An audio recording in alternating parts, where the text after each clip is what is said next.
Hello traders. तो कैसे हैं आप सब लोग। एक बार फिर से आप सब लोगों का अपने यूट्यूब चैनल पे वेलकम करता हूं। तो आज मैं आप लोगों के लिए अपना स्मार्ट मनी कॉन्सेप्ट का सबसे पहला वीडियो लेके आया हूं, जिसका हमारा टॉपिक होने वाला है valid and invalid pull back. तो मैंने सबसे पहले इस टॉपिक को इसलिए लिया है बिकॉज मुझे लगता है कि अगर मैं डायरेक्ट आप लोगों को स्ट्रक्चर मैपिंग या ये सब चीज़ें बताने लगूंगा तो आप उसको अंडरस्टैंड नहीं कर पाएंगे। बिकॉज जब तक आपको एक पुल बैक का नॉलेज नहीं होगा कि एक्चुअल पुल बैक कौन सा है, तब तक आप ये सब चीज़ें आगे स्ट्रक्चर मैपिंग वगैरह अच्छे से नहीं कर पाएंगे। तो सबसे इम्पॉर्टेंट टॉपिक मुझे लगता है कि वो पुल बैक ही है, जो कि हमारे नॉर्मल ट्रेडिंग में भी अच्छे से यूज़ होता है। तो इसलिए सबसे पहले टॉपिक पे हम अपने बात करेंगे valid and invalid pull back, कौन कौन से पुल बैक वैलिड है और कौन सा पुल बैक इनवैलिड होता है। तो लोगों को इसके बीच में काफ़ी कन्फ्यूज़न है। तो चलिए ज़्यादा लेट नहीं करते हुए हम स्टार्ट कर दें अपना topic valid and invalid pull back.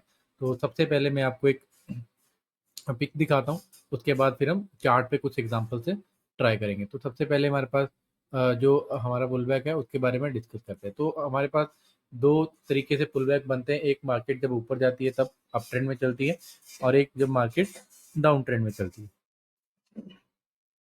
तो जब मार्केट डाउन ट्रेंड में चलती है तब हमारे पास क्या पुल बैक बन सकती है। तो देखिए, अगर मार्केट इस तरीके से चल रही है, मार्केट जो है डाउन ट्रेंड में चल रही है, तो मार्केट इस तरीके से चलेगी, ठीक है। तो इसी तरीके से चलती है मार्केट, आपको मालूम है। तो अगर जब मार्केट में जब है पुल बैक बनता है, सपोज कीजिए मार्केट अभी ये नीचे गिर रही है, अभी आप देखिए यहाँ पे, और जब मार्केट में ये बड़ी कैंडल आ जाती है, मोस्ट ऑफ द टाइम कभी ऐसा होता है कि एक कैंडल बन जाती है और बाकी सारी कैंडल उसके अंदर बनना स्टार्ट कर देती हैं।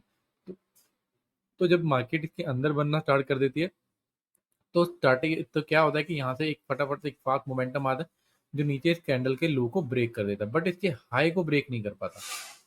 ठीक है, अगर मार्केट का ये पुल बैक एक्चुअल है, जेन्युइन पुल बैक है, तो यहाँ पे क्या आना चाहिए, यहाँ पे इसको इसका हाई ब्रेक करना चाहिए। जैसे कि इस पिक में आप देख सकते हैं, यहाँ पे इस पिक में आप देख सकते हैं, यहाँ पे इसने हाई को ब्रेक किया है, प्रीवियस कैंडल के हाई को, और यहाँ पे नहीं किया।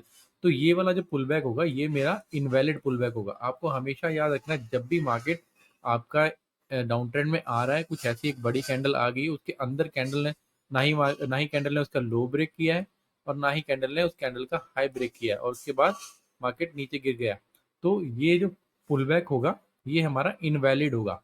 बिकॉज इसने, ये इनसाइड बार है, ये सभी इनसाइड कैंडल के अंदर प्ले कर रही है, इस बड़ी कैंडल के अंदर है। ये जितनी भी कैंडल्स बनेगी ये सभी, रेड हो ग्रीन हो कोई फर्क नहीं पड़ता, लेकिन जो भी कैंडल बन रही है ये रेड कैंडल के अंदर बन रही है, तो ये पुल बैक हमारा इनवैलिड होगा। और अगर जो कैंडल्स हैं वो हमारी अगर ऊपर की तरफ जाती हैं और प्रीवियस कैंडल का ये जो हाई है इसको ब्रेक कर देती है, तब हमारा यहाँ पे ये जो पुल बैक बनेगा ये पुल बैक हमारा वैलिड पुल बैक होगा। बिकॉज इसने इस प्रीवियस कैंडल के जो हाई है उसको ब्रेक कर दिया उसके बाद नीचे एक स्ट्रक्चर को ब्रेक कर दिया। ठीक है, तो ये हमारा pull back valid pull back होता है।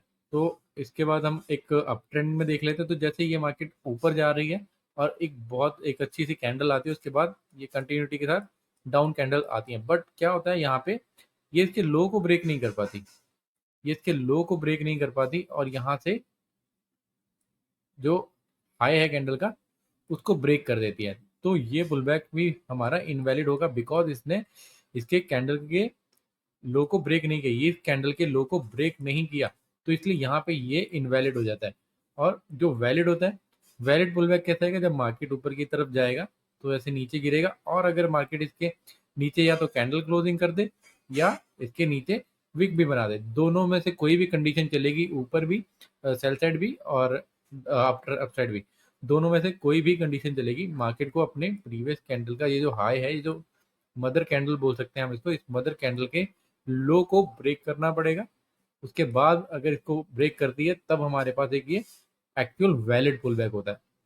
तो ये हमारे पुल बैक्स हैं। तो आई होप कि आप लोगों को इस पिक को देख के समझ आ गया होगा कि वैलिड और इनवैलिड पुल कौन से होते हैं। तो चलिए कुछ एग्जांपल्स हम ले लेते हैं अपने चार्ट के ऊपर, तो उनसे हम पता करते हैं कौन कौन से पुल बैक जो है वैलिड है और कौन कौन से नहीं है। तो हम चार्ट पे देख लेते हैं।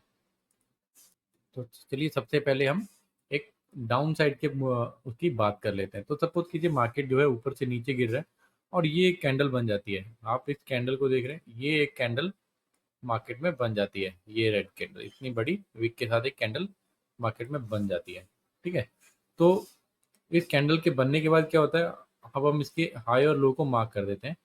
यहाँ पे ये इसका हाई है और यहाँ पे इसका लो है। ओके, तो अब देखिए यहाँ पे क्या होता है, ये कैंडल बनती है, उसके बाद ये जो कैंडल है ये सभी इसके अंदर कैंडल बन रही है। तो कोई भी कैंडल ने इसके हाई को नहीं ब्रेक करा, लो को नहीं ब्रेक करा, फिर फाइनल इन द एंड क्या होता है, मार्केट में ये जो कैंडल आती है ग्रीन, इसके लो को ब्रेक कर देती है। तो अब जो हमारा पुल बैक रहेगा, अब मैंने बहुत लोगों को देखा वो इस तरीके से पुल बैक को मार्क करते हैं, जो कि एक गलत वे है इसको मार्क करने का। तो आपको इसको मार्क कैसे करना है, अगर ये ऊपर से नीचे की तरफ आ रही है, ठीक है, मार्केट अगर ऊपर से नीचे की तरफ आ रही है, तो अभी आपको ये सिंगल पुल बैक है ऐसा, यहाँ से ये यहाँ तक इस तरीके से ये पुल बैक हुआ है, ना कि आपने जो पहले हमने अभी देखा था इसके अंदर वाले जो भी कैंडल एक रेंज बनाएगी या जो भी हाई लो बनाएगी वो हमारा पुल बैक कंसीडर नहीं होगा। तो ऐसे ही हमें एक बाई साइड भी देख लेते हैं, एक जो कि एक वैलिड पुल बैक हो रहा है। देखिए अभी क्या होता है, आप इस कैंडल को देखिए, ये जो ग्रीन कैंडल है, आप इस कैंडल को देखिए यहाँ पे, इस कैंडल के अंदर और इस कैंडल के अंदर, ठीक है। तो अभी क्या होगा कि मार्केट ऊपर की तरफ मूव करने लगी है, तो यहाँ पे ये इसका हाई नहीं ब्रेक कर पाई है और यहीं से कुछ कैंडल जो है इसके अंदर बनना स्टार्ट हो गई है।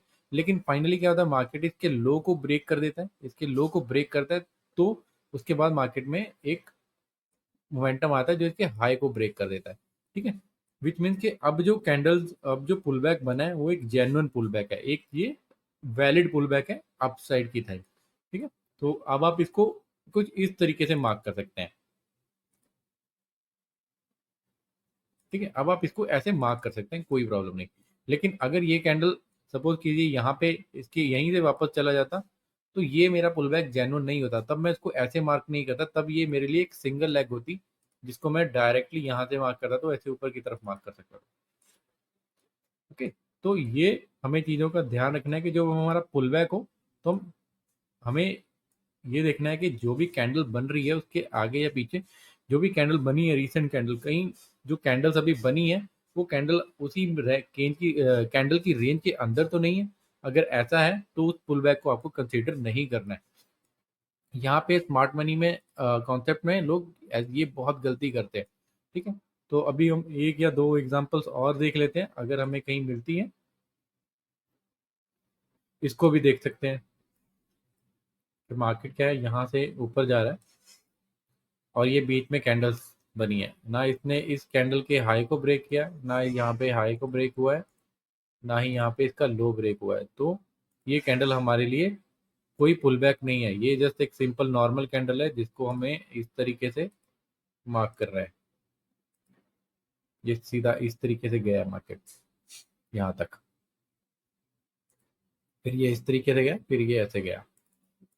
ठीक है, तो आपको ये चीज़ का ध्यान रखना है कि मार्केट में हमें जब भी पुल बैक कंसीडर करना है तो हमें एक प्रीवियस कैंडल देखनी है जिसका हाई लो मार्केट को ब्रेक, अगर मार्केट ऊपर की तरफ जा रही है तो उसका जो प्रीवियस कैंडल है उसका लो ब्रेक होना चाहिए। अभी आप एक एग्जांपल मैं आपको और दिखाता हूँ, तो समटाइम आपको ये वाली एग्जांपल भी देखने को मिलेगी। ये ग्रीन कैंडल आई और इसने विक बना दी, नेक्स्ट कैंडल ने, ये जो रेड कैंडल बनी है इसने विक बना दी है, तो अब ये हाई बन चुका है। अब इसका लो मैंडेटरी है, अगर इस मार्केट ने जैसे इसका लो ब्रेक किया तो ये जेन्युइन पुल बैक है, ये कंसीडर करेंगे हम इस पुल बैक को।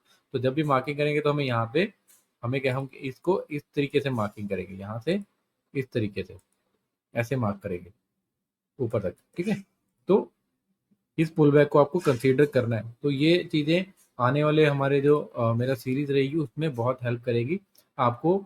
जब मैं स्ट्रक्चर मैपिंग आपको सिखाऊंगा या ब्रेक ऑफ स्ट्रक्चर में आपको सिखाऊंगा, तब आपको ये सब चीज़ें एक्चुअल में बहुत ज़्यादा वर्क करेंगी और स्ट्रक्चर मैपिंग आप इसी से सही से कर पाएंगे।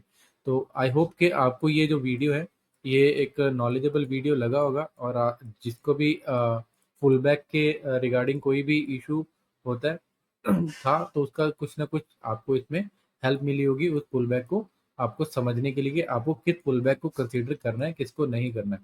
तो अगर अभी भी आप लोगों का कोई भी डाउट है तो आप मुझे कमेंट सेक्शन में करके कमेंट बता देना, तो जो भी अगर आपके डाउट्स होंगे मैं उनको सॉल्व करने का ट्राई करूँगा, और कोशिश करूँगा जितने क्वेश्चंस आएंगे उनको एक लेके, मेजोरिटी ऑफ क्वेश्चंस को लेके एक वीडियो दोबारा से इसके ऊपर बना दूंगा।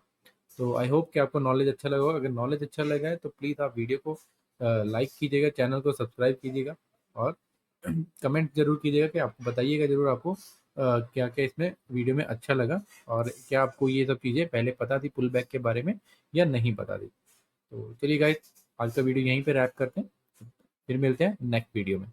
Okay guys, bye, take care.